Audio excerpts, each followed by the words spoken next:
Hello बच्चों, आज की वीडियो बनाने का पर्पस ये है कि जो हमारे सीबीएसई ने रिसेंट के अंदर जो चेंज करा है हमारे बोर्ड एग्जाम को लेकर, आपको पता होगा हमारा बोर्ड एग्जाम अब दो पार्ट में डिवाइड हो गया है, पार्ट 1 और पार्ट 2, यानी फर्स्ट टर्म और सेकेंड टर्म।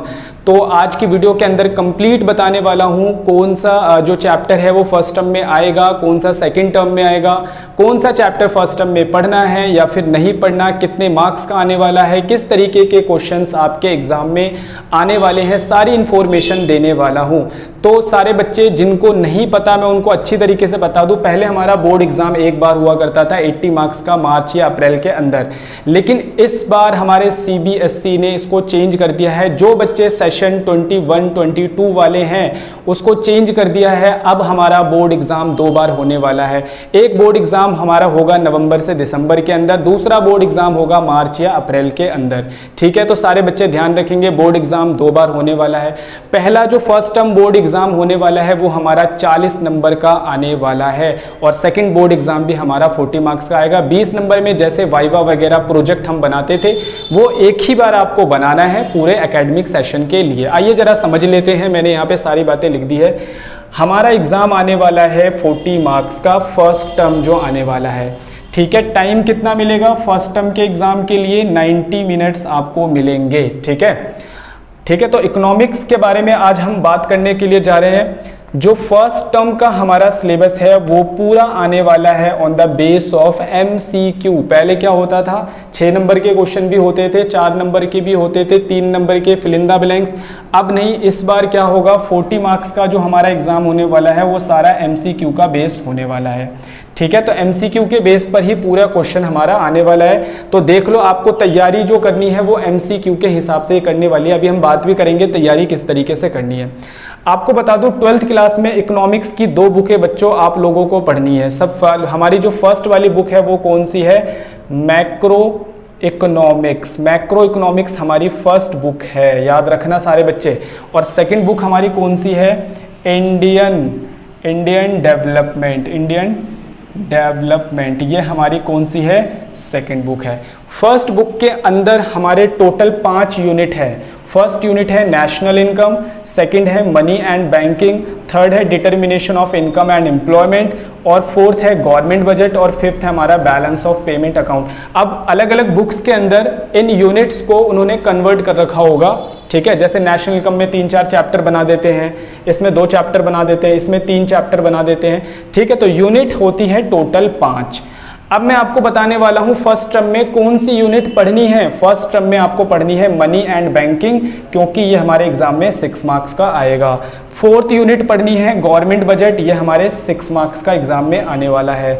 और फिफ्थ यूनिट पढ़नी है balance of payment account, 6 marks का एग्जाम में आने वाला है। ठीक है, और ये पूरी बुक फर्स्ट टर्म में 18 मार्क्स की हमारे एग्जाम में आने वाली है। जिन बच्चों ने नेशनल इनकम पढ़ लिया या determination of income and employment पढ़ लिया, ये गाइडलाइंस आने से पहले, तो उसमें कोई ऐसी बात नहीं है। अगर पढ़ लिया तो ठीक है, आप फिलहाल अभी इन चैप्टर्स को छोड़ दो, इनको सेकंड टर्म में पढ़ना है। फर्स्ट टर्म की तैयारी करो, इन तीनों चैप्टर्स को अच्छी तरीके से पढ़ो। ठीक है, दूसरी बुक पे आ जाते हैं, इंडियन डेवलपमेंट पे। टोटल हमारे चैप्टर हैं 10। ठीक है, Indian economy on the eve of independence, Indian economy 1950 से 1990 तक, लिबरलाइजेशन, प्राइवेटाइजेशन या फिर ग्लोबलाइजेशन। ठीक है, और poverty, human capital formation, rural development, employment, infrastructure. ठीक है, environment and sustainable development, comparative development between India and it's neighbour. तो ये टोटल मिलाकर 10 चैप्टर हैं हमारी सेकंड बुक के अंदर, इंडियन डेवलपमेंट के अंदर। प्योरली थ्योरी के ऊपर बुक है, ये थ्योरी है इस पूरी बुक के अंदर। अगर इसकी बात मैं करूं तो इसके अंदर हमारा 1 से लेकर 6 तक ये सारे चैप्टर्स आ रहे हैं। बाकी के 4 चैप्टर सीबीएसई वालों ने छोड़ दिया है, ये सेकंड टर्म में आने वाला है। ये चैप्टर्स आपने नहीं पढ़ने। ठीक है, देख लेना, बुक के अंदर से देखकर निशान लगा लेना कौन से चैप्टर पढ़ने कौन से नहीं। ठीक है, अगर मैं बात करूं शुरू के, ये 3 जो चैप्टर हैं ये हमारे 12 मार्क्स के आने वाले हैं, और ये जो बाकी के 3 नंबर है, चौथा चैप्टर, 5वां और छठा चैप्टर, ये कितने मार्क्स का आने वाला है? 10 मार्क्स का। तो ये वाली बुक कितने नंबर की आने वाली है? फर्स्ट टर्म में 22 मार्क्स की, और ये वाली बुक कितने की आने वाली है? 18 मार्क्स की। तो ये मैंने आपको चैप्टर बता दिए कौन से पढ़ने हैं कौन से नहीं पढ़ने। देखो फिलहाल जो चैप्टर अभी नहीं आ रहे तो तरीका ये है कि आप उन चैप्टर को अभी स्किप कर दो, उनको पढ़ना थोड़ा बंद कर दो, जो चैप्टर आ रहे हैं उनके ऊपर फोकस करना शुरू कर दो, ठीक है। दूसरी बात यह है कि आपको आदत है कि भाई क्वेश्चन हम 4 नंबर के तैयार करते थे, 5 नंबर के भी तैयार करते थे, या हम फिल इन द ब्लैंक्स की फॉर्म के क्वेश्चन तैयार करते थे। देखो अब सारे क्वेश्चन आने वाले हैं एमसीक्यू के। पहले क्या होता था कि 4 नंबर का क्वेश्चन आया, अगर मान लो उसमें 5 पॉइंट लिखने हैं तो उसमें से 3 आते थे तो 3 लिख के आ जाते थे, या फिर थोड़ा आगे पीछे करके भी आंसर लिखते थे तो एग्जामिनर हमें कुछ ना कुछ नंबर दे देता था। लेकिन यहाँ पर अब ये सारी बातें खत्म हो गई। अब क्या है कि प्योरली एमसीक्यू में क्वेश्चन आ रहे हैं, आपको ज़्यादा से ज़्यादा रिवीजन करनी है, ज़्यादा से ज़्यादा क्वेश्चन अटैम्प्ट करने हैं एमसीक्यू के क्वेश्चंस की प्रैक्टिस करना शुरू कर दो अभी से। और क्योंकि एमसीक्यू के ऊपर क्वेश्चन आ रहे हैं भाई साहब, एक एक लाइन को पढ़ो बुक के अंदर से, एक एक लाइन को, और जो भी इंपॉर्टेंट बात मिलती है अंडरलाइन करो, उन सारी बातों को याद रखो। दूसरी बात, एमसीक्यू का अब क्वेश्चंस कहाँ से मिलेंगे? देखो कोई भी बुक है, कोई भी राइटर की जो बुक आ रही है आजकल, उनमें बुक्स के पीछे देखोगे 12-13 क्वेश्चन है, हर बुक के पीछे 12-13 क्वेश्चन है, इससे ज़्यादा क्वेश्चन नहीं है, ठीक है। तो इसके लिए मैं आपको बता दूं, आप उन 12-13 क्वेश्चंस को करो, ठीक है। साथ में जब आप टॉपिक पढ़ते हो तो बिल्कुल उसे अंडरलाइन कर करके पढ़ो, इंपॉर्टेंट बातें उसकी बाहर निकालो, ठीक है। एक तो नोट्स तुम्हारा बन जाएगा। 12-13 जो क्वेश्चन है उनको फिलहाल कर लो। दूसरी बात क्या है कि बहुत सारी ऐप हैं, जैसे एनसीईआरटी की ऐप है, सीबीएसई वालों की ऐप है। ये क्या करता है, ये बहुत सारे पेपर जो है रिलीज करते रहते हैं, एमसीक्यू क्वेश्चन रिलीज करते रहते हैं चैप्टर वाइज, उनको निकालना शुरू कर दो और उन क्वेश्चनों को चैप्टर वाइज करना शुरू कर दो। दूसरी बात, आप चैप्टर वाइज नेट पे सर्च कर सकते हो, गूगल पे सर्च कर सकते हो, क्वेश्चंस निकाल सकते हो। अगर आपकी नियत है, मान लो वास्तव में नियत है आपकी पढ़ने की, तो आप क्वेश्चन बहुत सारे निकाल सकते हो चैप्टर के ऊपर। तो ये तरीके हैं कुछ क्वेश्चंस को निकालने का।